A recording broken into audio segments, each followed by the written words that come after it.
जय हिंद दोस्तों, आप सभी का स्वागत है आपके अपने YouTube चैनल नौकरी तक पे।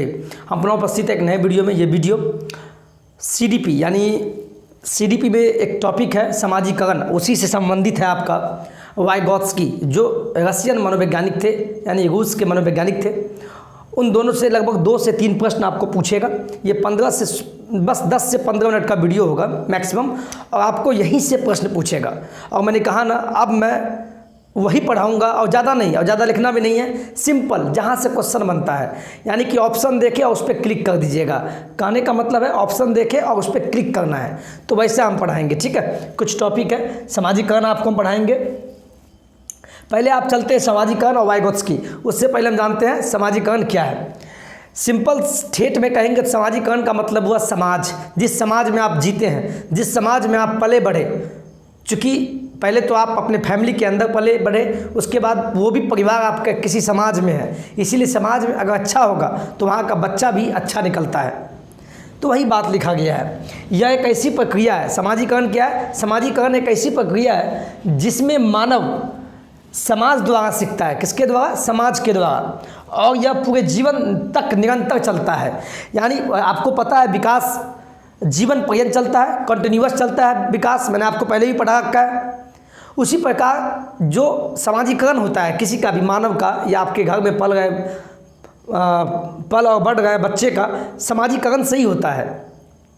तो समाज से ही बच्चा सीखता है, इसीलिए अच्छे समाज का निर्माण करना चाहिए। और परिवार भी एक प्रकार का समाज है। जिस विद्यालय में पढ़ने जाएगा वो भी समाजीकरण का एक प्रक्रिया ही है। तो समाजीकरण का साफ शब्द है कि समाज से सीखना। समाज एक वर्ड हुआ। जब भी समाजीकरण से क्वेश्चन आएगा तो समझ जाइएगा कि जब भी ऑप्शन में अच्छा ऑप्शन जिसमें समाज के बारे में लिखा हो, समाज के अंतःक्रिया से इस टाइप का हो, तो समझ जाइएगा वही ऑप्शन सही है। चलिए अब चलते हैं समाजीकरण की इकाइयाँ। समाजीकरण के 2 इकाइयाँ होती है, एक प्राथमिक एक द्वितीय। यानी आप इसको सिंपल वे में समझिए कि बच्चा जब पैदा होता है, कहाँ पैदा होता है? या आपके घर या हमारे घर। जैसे हमारे घर में बेटी पैदा हुई तो वो कहाँ पैदा हुई? हमारे परिवार के बीच पैदा हुई। तो उसका जो पहला जो समाजीकरण कहाँ होगा? अपने माता पिता के साथ, अपने फैमिली में होगा। वही मैंने लिखा है, समाजीकरण का पहला इकाई क्या होता है? प्राथमिक। और प्राथमिक में कहाँ होगा? परिवार के बीच बच्चा पहले पलेगा, बढ़ेगा और कुछ सीखेगा। इसीलिए घर का वातावरण सही होना चाहिए, अच्छे शब्दों का चयन करना चाहिए जिससे बच्चे गलत शब्द ना सीखें। इसलिए बच्चा का, किसी भी बच्चा का या मानव का पहला प्राथमिक जो समाजीकरण कहाँ होता है? तो आप बोलिएगा परिवार में होता है। जो आपका परिवार है या आस पड़ोस में। कभी कभी परिवार नहीं देगा, आस पड़ोस, तो आस पड़ोस का मतलब प्राथमिक। और द्वितीय, बच्चा कहाँ? स्कूल जब जाता है तो वहाँ भी सीखता है, चूँकि विद्यालय, मैंने क्या लिखा? द्वितीय में आता है विद्यालय। चूँकि बच्चा जब बढ़ेगा तो विद्यालय जाएगा, और विद्यालय भी समाज का हिस्सा है, वहाँ भी समाजीकरण है। इसीलिए अच्छे विद्यालय में बच्चे को डाला जाता है। आजकल CBSE में डालते हैं, बड़े बड़े स्कूल में। क्यों? कि बच्चा अच्छा निकले, इसीलिए ना। इतना ही नहीं, मीडिया आजकल TV चलचित्र चलता है। चलचित्र का मतलब जो दृश्य श्रव्य सामग्री है, टेलीविज़न हो गया, लैपटॉप हो गया, मॉनिटर हो गया, इसमें जो बच्चा देखेगा, जो सुनेगा वही सीखेगा। तो ये सब द्वितीय में आता है। रिलीजियस, धर्म से भी सीखता है, और इंस्टीट्यूशन यानी कॉलेज स्कूल से सीखता है। समझ में आ गया? ये समाजीकरण की 2 इकाई हैं। अब चलते हैं, आपको बताते हैं, इसमें हम कुछ बताते हैं जो आपको समझ में आएगा। ठीक है, मैंने परिवार की बात किया। कोई पूछेगा समाजीकरण का प्राथमिक इकाई कौन सा है, तो आप बोलेंगे परिवार या आस पड़ोस। कभी कभी ऑप्शन में परिवार नहीं देगा और पूछेगा प्राथमिक इकाई क्या है, तो आप आस पड़ोस मार दीजिएगा। लेकिन जब परिवार और आस पड़ोस होगा तो प्राथमिक में दोनों एक साथ आएगा। इस बात को पकड़िएगा, ऑप्शन देखना और टिक मारना है। तो परिवार का मतलब क्या होता है? समाजीकरण का आरंभ परिवार से ही होता है। बिल्कुल। क्यों? क्योंकि बच्चा तो परिवार के बीच पैदा होता है, और परिवार में अच्छे व्यक्ति होंगे तो वो बच्चा बहुत आगे जाएगा।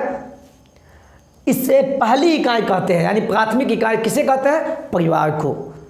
अब दूसरा, विद्यालय। विद्यालय में बच्चा स्नेह, सहयोग, कर्तव्यनिष्ठा, दूसरों के साथ समायोजन करना सीखता है। बिल्कुल वाजिब बात है, सही बात है, तार्किक बात है। क्योंकि बच्चा जब पलता है, बढ़ता है, तो परिवार के बीच फिर वहाँ से सीखा, फिर जब उसका स्कूल जाने का उम्र होगा, जब वो अब तो NEP 2020 के अनुसार बच्चा 3 साल से ही स्कूल जाएगा, प्ले स्कूल में, तो अब तो 3 साल से ही जाएगा। तो विद्यालय भी तो एक समाजीकरण का हिस्सा है, क्योंकि बच्चों जब वहाँ 10-20 बच्चों के बीच जब पढ़ेगा तो कैसे सहयोग करना है, कैसे किसी को प्यार करना है, ये सब सीखेगा। तो विद्यालय भी समाजीकरण का एक द्वितीयक हिस्सा है। उसी प्रकार एक आता है अध्यापक। क्या आता है? अध्यापक। क्या आता है? अध्यापक। अध्यापक नहीं लिखे तो अध्यापक समझ ही गए, आप सभी भविष्य के भावी अध्यापक हैं। और तत्कालिक मैं पढ़ा रहा हूँ तो मैं अध्यापक हो गए, क्योंकि हम अगर सही शब्द का चयन करेंगे, सही से आपको पढ़ाएंगे, सही से ज्ञान देंगे, तो हम भी तो एक समाजीकरण का हिस्सा हुए। अगर सही नहीं होंगे तो आने वाला भविष्य क्या सुधरेगा। इसीलिए शिक्षक देश का निर्माता होता है, भाग्य निर्माता होता है, इस संसार का विश्वकर्मा होता है। क्यों? क्योंकि अध्यापक से ही बच्चे सीखते हैं और पल बढ़ के बहुत आगे नाम कमाते हैं। समझ में आ गया? चलिए अब चलते हैं, एक क्वेश्चन आपसे पूछ देगा। क्वेश्चन पता है क्या पूछेगा? ये पूछा हुआ प्रश्न है, समाजीकरण क्या है। देखिए, और 4 ऑप्शन दे देगा। सीटेट में कभी भी घबराना नहीं है, रिलैक्स होके क्वेश्चन अच्छे से पढ़ना है और 4 ऑप्शन को पढ़ना है। निगेटिव मार्किंग तो है नहीं, और उसमें से जो चारों में से जो बढ़िया होगा, जो अच्छा होगा, उसी को टिक करना है। समझ लीजिए। और जो बड़ा ऑप्शन में जो सबसे बेस्ट हो। समाजीकरण क्या है? तो इसने बोला समाज के रीति रिवाजों को पारित करने की एक सरल प्रक्रिया है। ऐसा थोड़ी है। समाजीकरण का मतलब हुआ कि समाज में कोई भी रीति रिवाज हुआ उसको लागू करना, ये वो समाज अपने ढंग से चलेगा, ऐसा तो नहीं है। उसमें सभी को सुनना है। तो ये ऑप्शन तो ऐसी गलती हो गया। समाज क्या एक जटिल प्रक्रिया है, वाजिब सी बात है। एक ऐसी प्रक्रिया है जिसमें समाज के अंदर परिवार है, स्कूल है, विद्यालय है। तो एक जटिल प्रक्रिया है जो प्रत्यक्ष और अप्रत्यक्ष दोनों रूप से होती है। इसका मतलब ये हुआ कि बच्चे ऐसा नहीं है कि बस फैमिली से ही सीखेंगे, वो विद्यालय से भी सीखते हैं, उस समाज से सीखते हैं, आस पड़ोस से सीखते हैं, जिस धर्म में है उससे भी कुछ सीखते हैं। तो एक जटिल प्रक्रिया है, एक बहुत बड़ा प्रक्रिया है समाजीकरण। यानी ये पॉजिटिव बात है। अब आगे देखते हैं, ये सही होने का चांस है। तीसरा देखिए, समाजीकरण क्या है? व्यवस्थित तरीके से होने वाली रैखिक प्रक्रिया है। यानी सामाजिक कहने का मतलब एक सीधा प्रक्रिया है, ऐसा तो नहीं है। समाजीकरण के अंदर तो बहुत कुछ आता है, स्कूल आता है, समाज आता है, कल्चर आता है, भाषा आता है। तो ये तो ऐसी गलती हो गया। चौथा, समाजीकरण क्या है? औपचारिक प्रक्रिया है जो केवल निगेटिव वर्ड है, जो केवल परिवार द्वारा नियोजित होता है। ऐसा थोड़ी हुआ है क्या? समाजीकरण बस परिवार में ही होता है क्या? ऐसा तो नहीं है। समाजीकरण आपको द्वितीयक अवस्था में भी जाता है। बच्चे कहाँ से सीखते हैं? परिवार के अलावा स्कूल से, विद्यालय से, धर्म से, अपने आस पड़ोस से। और यहाँ लिखा बच्चे केवल परिवार से सीखते हैं। ये तो गलत है। यानी 3 ऑप्शन गलत हो गया। तो ये ऑप्शन बी नंबर सही है। स्क्रीनशॉट लीजिए। चलिए अब आते हैं समाजीकरण में ही एक टॉपिक है, बहुत बड़े मनोवैज्ञानिक निकले, रशियन मनोवैज्ञानिक। इससे पहले मैंने जीन पियाजे, कोहलबर्ग और ये तीसरा मनोवैज्ञानिक वाइगॉत्स्की ने ही सामाजिक सांस्कृतिक सिद्धांत दिया था। आपको कोई पूछ देगा वाइगॉत्स्की ने क्या दिया, कौन सा सिद्धांत दिया, तो सिंपल शब्द में जिस ऑप्शन में सामाजिक लिखा हो समझ जाना वही ऑप्शन सही है, वाइगॉत्स्की से रिलेटेड। जब भी वाइगॉत्स्की के बारे में पूछे तो 4 ऑप्शन में सामाजिक सांस्कृतिक दिख जाए, वो ऑप्शन पे क्लिक मार दीजिए आप। क्यों? ये एक ट्रिक है। आप बोलते हैं सर ट्रिक बताइए, यही है ट्रिक। जब भी वाइगॉत्स्की के बारे में आएगा तो इसका मतलब ये कौन सा सिद्धांत दिया? सामाजिक सांस्कृतिक सिद्धांत, सोशियो कल्चरल थ्योरी इंग्लिश में बोलते हैं।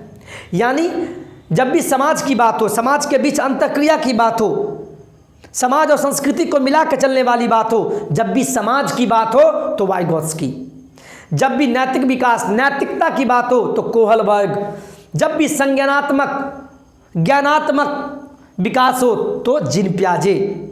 जब भी इस सब ऑप्शन में ये 4 ऑप्शन देगा, वाइगॉत्स्की के बारे में पूछा 4 ऑप्शन देगा, देखिएगा कहीं ना कहीं समाज के बारे में एक ऑप्शन में देगा, और जिसमें सामाजिक बात किया हो वही ऑप्शन पे क्लिक मार दीजिए। समझ गए? चलिए, लेव वाइगॉत्स्की एक रूसी मनोवैज्ञानिक थे। कहाँ के थे? रूसी मनोवैज्ञानिक थे। उन्होंने क्या दिया?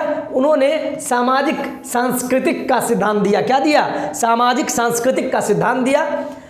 बच्चा जो है, कोई बच्चा अपने समाज और संस्कृति से अंतःक्रिया करके सीखता है। ये बहुत इंपॉर्टेंट पॉइंट है। यहाँ से क्वेश्चन बनता है, आपको दे देगा बच्चे कहाँ से सीखते हैं, बच्चे किस प्रकार सीखते हैं, और ऑप्शन में 4 ऑप्शन देगा, और जिस ऑप्शन में इस टाइप का लिखा हो, सबसे बेस्ट लिखा हो, यानी समाज की बात किया हो, संस्कृति की बात किया हो, यानी समाज और संस्कृति के अंदर सभी कुछ आ गया, अंतःक्रिया, यानी समाज और संस्कृति एक दूसरे में आपस में मिलके उस समाजीकरण किया जाता है। जहाँ भी समाज और संस्कृति से लिखा हुआ बात हो, यानी वह समाजीकरण का बात हो रहा है, और लेव वाइगोत्स्की के अंदर की बात हो रही है। यानी बच्चे का विकास कैसे होगा, समाज के अंदर में होगा, आस पड़ोस के द्वारा होगा, और संस्कृति जिस धर्म, रिलीजन, जिस वातावरण में रहता है उसके अंतःक्रिया यानी आपस में मिलजुल के उस बच्चे का विकास होता है। ऐसा ऐसा प्रश्न पूछेगा, इस सब ऑप्शन में दिखेगा जब भी वाइगोत्स्की से रिलेटेड, तो इसी पर टिक मारना है। चलिए, जब भी बालक की बात आती है, बालक का विकास कैसे होता है, बालक का विकास समाज के द्वारा होता है, और साथ में संस्कृति, जिस संस्कृति में जीता है, और दोनों के मेल जोल से बच्चा भाषा सीखता है। इसीलिए घर में, परिवार में, आस पड़ोस में आप शब्द का यूज मत कीजिए, नहीं तो बच्चा वो सीख जाता है। जैसे कुछ हमारे सब्सक्राइबर्स या कोई उल्टे सीधे लिख देते हैं, तो उसको क्या लगता है, बहुत बड़ा काम कर दिए। अब शब्द क्या मैं नहीं जानता हूँ, लेकिन मैं उस शब्द का चयन नहीं कर सकता, लेकिन आप सामाजिक रूप से समाज में दुर्व्यवहार नहीं फैलाइए, नहीं तो बच्चे पे इसका असर पड़ता है। इसीलिए बालक का समाजीकरण समाज से होता है, और साथ में संस्कृति जब अंतःक्रिया करती है तो उससे भाषा का उत्पन्न होता है, और भाषा भी उसी समाज का एक दिया हुआ देन है। तो बच्चे का विकास, बच्चे का समाजीकरण परिवार, आस पड़ोस, स्कूल, इंस्टीट्यूशंस के आधार पर होता है। चलिए यहाँ देखिए,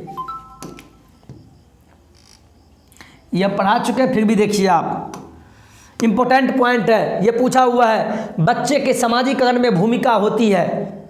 बच्चे के समाजीकरण में कौन कौन सा भूमिका होती है, तो 2 होती है, एक प्रथम, एक द्वितीय।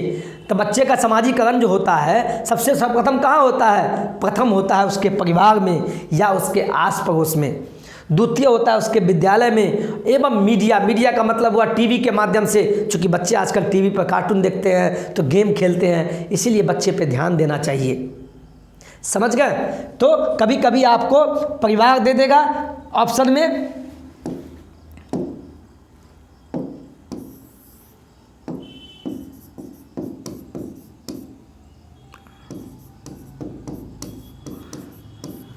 कभी कभी ऑप्शन में आपको परिवार दे देगा, प्रथम बोलेगा प्रथम समाजीकरण की इकाई कौन है, तो वहाँ पे कभी कभी परिवार नहीं देगा, प्रथम में दे देगा आस पड़ोस, दूसरे ऑप्शन में विद्यालय, तीसरे में मीडिया, चौथे में इनमें से कोई नहीं। तो आस पड़ोस भी प्रथम में ही आता है, द्वितीय में आता है विद्यालय, और टीवी उवी जो मीडिया मतलब जो टीवी के माध्यम से बच्चा सीखता है। समझ गए। चलिए अब यहाँ से भी क्वेश्चन बनता है, एक बहुत इंपॉर्टेंट क्वेश्चन, और मुझे पूर्ण विश्वास है ये सेशन आपको बहुत बढ़िया लगा होगा। रीजन क्या, शॉर्ट्स वीडियो में बहुत बढ़िया बात, ये सब जब भी देखिए क्वेश्चन देखिएगा, क्वेश्चन के 4 ऑप्शन होंगे, नेगेटिव मार्किंग नहीं है, 150 प्रश्न 150 करना है आप लोग को, घबराना नहीं है, क्वेश्चन को पढ़ना एक बार, फिर ऑप्शन पढ़ना, और उन 4 ऑप्शन में से जो सबसे बढ़िया ऑप्शन हो, तो बढ़िया ऑप्शन कैसे पहचानेंगे, जब भी वाइगोत्स्की का क्वेश्चन पूछेगा तो उसमें सामाजिक लिखा ही होगा, सामाजिक सांस्कृतिक कहीं न कहीं लिखा होगा ऑप्शन में, या समाज के बीच अंतःक्रिया, तो वाइगोत्स्की के अंदर ही आता है अंतःक्रिया, इसका मतलब वही वो ऑप्शन उसका सही होगा। तो ये सब ट्रिक है। जैसे देखिए, जब बच्चा खुद से ही मौखिक संवाद करता है, मतलब कुछ पढ़ लिया उसको मन मन बड़बड़ा रहा है, यानी मौखिक संवाद किया, या खुद से खुद बातचीत करना, जब बच्चा खुद से खुद बातचीत करता है तो उसको पता है क्या बोलते हैं, उसको बोलते हैं व्यक्तिक वार्ता। ऐसा वाइगोत्स्की ने कहा था। आपसे पूछेगा वाइगोत्स्की के अनुसार जब बच्चा खुद से बात करता है तो उसे क्या कहते हैं, ऑप्शन देगा व्यक्तिक वार्ता, अहंग केंद्रिता, और 2-3 और ऑप्शन देगा। तो जब भी वाइगोत्स्की का नाम लिया तो यहाँ तो समाज और संस्कृति वाला तो है नहीं ऑप्शन में, तो ऑप्शन में आपको बताया ना, जब भी बच्चा खुद से बात करता है, मौखिक संवाद करता है, खुद से जो याद किया हुआ उसी को बड़बड़ा रहा है, तो उसको बोलते हैं व्यक्तिक वार्ता। व्यक्तिक वार्ता किसके शब्द में, वाइगोत्स्की ने ऐसा कहा था, लेकिन उसी को जिन प्याजे के शब्द में कहेंगे अहं केंद्रिता वार्ता। जब बोल देगा जिन प्याजे के अनुसार जब बच्चा खुद से बात करता है, मौखिक संवाद करता है, तो उसे क्या कहते हैं? ऑप्शन में देगा व्यक्तिक वार्ता, अहं केंद्रिता और दो ऑप्शन और देगा। तो जिन प्याजे के अनुसार क्या बोलते हैं? जब बच्चा मौखिक संवाद करता है तो उसको अहं केंद्रिता बोलते हैं, अहं केंद्रिता वार्ता। याद कर लीजिए, जब भी जिन प्याजे की बात हो इसके अनुसार मौखिक संवाद करता है तो अहं केंद्रिता, और जब भी वाइगोस्की के अनुसार जब बच्चा मौखिक संवाद करता है तो उसको बोलते हैं व्यक्तिक वार्ता। यही शॉर्ट ट्रिक्स है। चलिए ये देखिए, ये वेरी इंपॉर्टेंट है, इसको आप समझा भी देते हैं। ये भी इंपॉर्टेंट पॉइंट लिखे, क्यों? पहले पढ़िए। कोई आपसे पूछ देगा स्कैफोल्डिंग या सहारा देना। जैसे मान लीजिए नदी में कोई डूब रहा है तो उसको आप लोग बचाने के लिए जाते हैं ना, यानी उसको सहारा दिए। सहारा देना, उसी का दूसरा नाम है पार, उसी का दूसरा नाम है ढांचा या और उसी को इंग्लिश में बोलते हैं स्कैफोल्डिंग। इसका मतलब समझिए, किसी भी कार्य को करने में आवश्यकता पड़ने पर बच्चों को बड़ों द्वारा दिया जाने वाला सहयोग या मदद क्या कहलाता है? तो स्कैफोल्डिंग कहलाता है इंग्लिश में। कभी कभी हिंदी में भी लिख देगा स्कैफोल्डिंग, उसी को सहारा देना या पार या ढांचा बोलते हैं। कोई पूछ देगा कि वाइगोस्की के अनुसार स्कैफोल्डिंग क्या है या सहारा देना क्या है, ऑप्शन में देगा। तो यानी बच्चों को बड़ों के द्वारा मदद करना या सहयोग देना। अब ऐसा नहीं कि एग्जाम में वो प्रश्न नहीं बन रहा तो उसको बता देंगे जाके, ये काम नहीं कर सकते बच्चों का सहायता मतलब कहीं उसको त्रुटि हो रहा है, वो समझ नहीं पा रहा है तो उसको समझाना है, यानी उसको हम सहायता किए, उसको स्कैफोल्डिंग किए। अब ऐसा नहीं एग्जाम चल रहा है उसको हम उसका आंसर हम बताने लगे मास्टर होके, ये नहीं करना है, ये गलत है। ठीक है, तो स्कैफोल्डिंग पूछेगा या सहारा देना, ये क्वेश्चन पूछेगा, यहाँ से इंपॉर्टेंट है।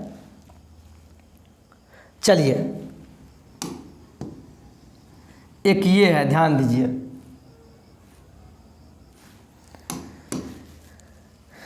ये लास्ट है और देखिए 17 मिनट हो भी गया, हम 15 मिनट कहे थे, बस अब 2 मिनट लेंगे। एक क्वेश्चन आता है जेडपीडी, इसको इंग्लिश में बोलते हैं जोन ऑफ प्रॉक्सिमल डेवलपमेंट। ये किसने दिया था? वाइगोत्स्की ने दिया था। ये किसने दिया था? कोई पूछेगा जेडपीडी किसने दिया? वाइगोत्स्की साहब ने दिया था, जो रशियन मनोवैज्ञानिक थे। उन्होंने सामाजिक सांस्कृतिक का सिद्धांत दिया था, अंतःक्रिया की बात की थी। जब भी बालक का विकास होगा तो समाज और संस्कृति के अंतःक्रिया से होगा, और कोई भाषा भी सीखता है तो समाज और संस्कृति के माध्यम से सीखता है। समाज और संस्कृति जब भी आवे वाइगोत्स्की वाले में तो उसी पे क्लिक लगा देना। जेडपीडी जिसको हिंदी में बोलते हैं समीपस्थ या निकट विकास का क्षेत्र, समीपस्थ या निकट विकास का क्षेत्र, जेडपीडी इसका full form zone of proximal development, और हिंदी में बोलते हैं समीपस्थ या निकट विकास का क्षेत्र। ये होता है क्या? आपसे ऐसे ही पूछ देगा, या क्वेश्चन में आपको ये दे देगा ऐसे, वास्तविक विकास के स्तर तथा संभावित विकास के स्तर के बीच के अंतर को क्या कहते हैं? तो क्या कहते हैं भाई? उसको बोलते हैं हिंदी में समीपस्थ या निकट विकास का क्षेत्र। यानी ये क्वेश्चन बना के दे देगा, आप पूछेगा क्या कहते हैं, तो समीपस्थ या निकट विकास का क्षेत्र। या पूछ देगा कभी पूछेगा जेडपीडी है क्या, तो ऑप्शन में देगा, मान लीजिए उसका फुल फॉर्म पूछा तब तो जोन ऑफ प्रॉक्सिमल डेवलपमेंट, और ये किसने दिया जेडपीडी? तो वाइगोत्स्की साहब ने दिया था। समझ में आ गया? और मुझे पूर्ण विश्वास है कि आपको बिल्कुल समझ में आया होगा। और चूँकि ये वीडियो हम शॉर्ट्स में आपको ज़्यादा देने का प्रयास कर रहे हैं, आप कंटिन्यू वीडियो रहेगा। हाँ, मैं भी एक चीज़ और बता दें, कल हो सकता है तो वीडियो नहीं, मैं भी किसी कारणवश मुझे डॉक्टर के पास जाना है, फिर भी कोशिश करेंगे कल हम वीडियो डालें। तो आप लोग जितना हम पढ़ा गए हैं, अब हम नहीं रुकेंगे, अब उतना ही पढ़ाएंगे जितना एग्जाम में पूछता है, और जो हम पढ़ा गए लाइन बाय लाइन वहाँ से क्वेश्चन बनता है। क्वेश्चन में वो वर्ड दिखे ऑप्शन में, उसी वर्ड पे मारना है। यही तो हॉट ट्रिक्स है। जब भी जिन प्याजे के बारे में बोले तो ऑप्शन में कहीं ना कहीं संज्ञानात्मक दिखेगा, और संज्ञानात्मक की बात हुआ यानी कि जिन प्याजे। कोहल वर्ग की बात हुआ, ऑप्शन में नैतिकता दिखे, नैतिक दिखे, मतलब कोहल वर्ग सही है। वाइगोत्स्की के बारे में बात हो यानी सामाजिकरण के बारे में बात होगा, यानी सामाजिक सांस्कृतिक सिद्धांत के बारे में बात होगा। समझ में आया?